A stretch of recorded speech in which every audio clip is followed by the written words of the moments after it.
Hey guys, just want to bring you a follow-up. If you saw my first impressions video when I got my iPhone 5 last week, this here is the 16 gigabyte slate black model. I want to just give you a heads up if you're going to think about getting one, what you can expect hardware-wise, software-wise, and in terms of any accessories that came with it. Obviously, it's for the screen. If you've been researching it all, it's 4 inches diagonally, as opposed to the 4S and the 4 being 3.5 inches diagonally. So you get a whole extra row of icons.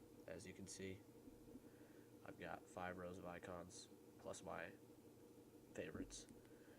Uh, One thing that you may or may not have heard about is what they're calling scuff gate, and it's where the material, aluminum that they're making the back and the side band out of is supposedly prone to scratching, and so far I've not had any problems with that. Hopefully I won't. My OtterBox is on the way, so hopefully I can get that on there before that happens. But like I said, I haven't had any problems with scratching. It's kind of a fingerprint magnet, especially the Apple logo back there, and the glass. But the glass, the old 4S and the 4 were all glass, so that was expected.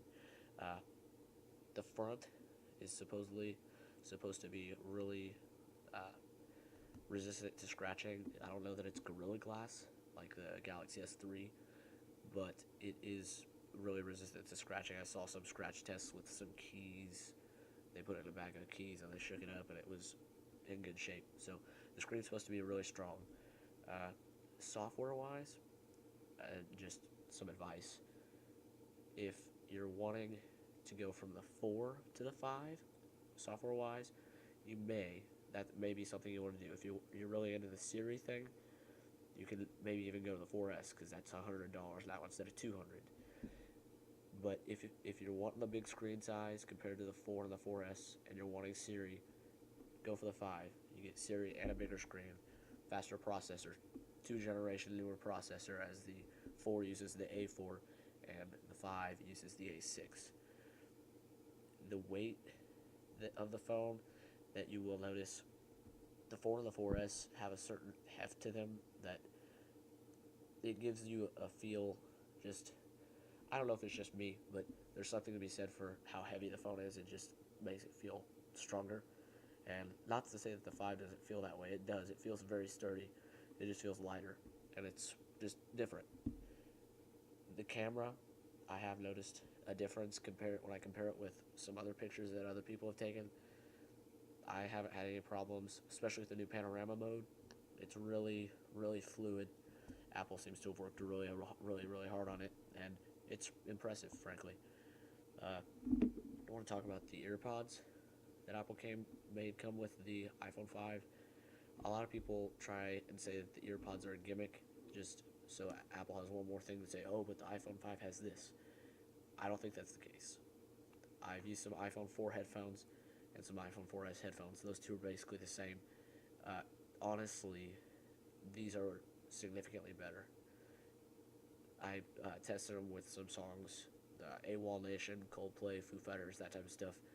Some really bass-heavy stuff, and I tested it on both sets, and the older headphones seemed just to what you're used to. And when that's all you're used to, there's nothing wrong with that. It seems fine. But you use these, they're not Beats quality amazing, but they really are. They pick up the bass, and the bass frequency goes really, really low. I'm not sure what the actual statistic is. I'd have to look that up, but it goes really, really low, and it's really impressive, the responsiveness. So if that's something you're really worried about, maybe just if you want a 4S, get a 4S and pick yourself some of these on the Apple Store. The last thing that I want to talk about, I forgot to talk about, was the lightning connector. And obviously this comes with a lightning cable to charge and sync. Uh,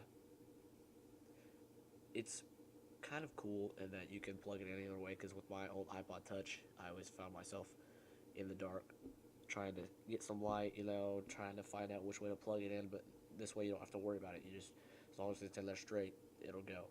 And you can just plug it into the wall and you're all set.